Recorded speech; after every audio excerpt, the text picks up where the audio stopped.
All right, next we're going to talk about the Knull slash Venom side of the Marvel Universe. I'm really excited for this. The first 2 issues of Knull have come out.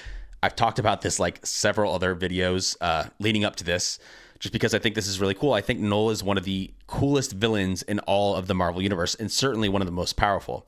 I've read the first issue. I haven't read the second, which came out last week. But let me tell you, the first issue really delivers. Just to get you kind of caught up, Knull is the king of the void, right? He was the first being in the universe when it was empty. Then the Celestials came and brought light to the universe. And of course, Knull didn't like that. He was able to slay one of the Celestials and forge his sword, the all-black Necro Sword, the God Slayer, one of the most powerful weapons in all of the Marvel Universe.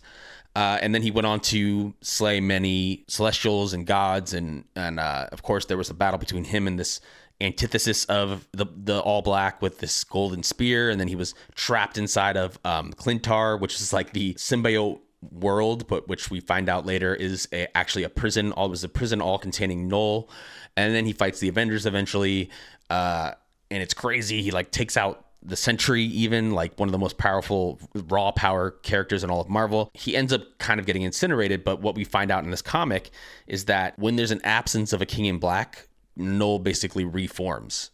So he comes back. The concept here is that Hela is behind his capture here, and she is trying to drain his power to become the Queen in Black.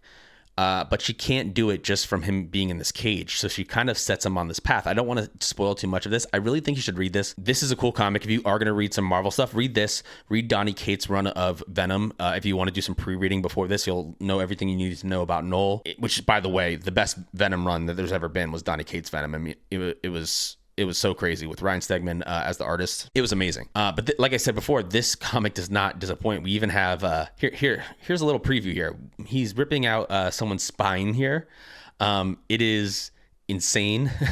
Yeah, it gets a little violent, but I think this is definitely a precursor to what is going to be a really, really cool run here with Knull. And as we know, in the next issue, this is the cover for it right here, it's going to set up the conflict or the clash of Knull and this guy right here, Thanos. Come on, as a comic book reader, this is something we all want to see. Now, Knull isn't at full power. I'm not sure what state Thanos is going to be in. We'll have to see. Let me know if you are reading Marvel Comics, if you're currently reading Knull, and let me know what you think about this character as a whole. Did you read Donny Cates' run of Venom? Who do you think wins in a conflict between Knull and Thanos? I think Knull for sure if he's at full power, but at his current state, maybe I give it to Thanos. I don't know. This is an interesting question. Are you excited for this comic and the future of where this character's, going? Let me know in the comments down below.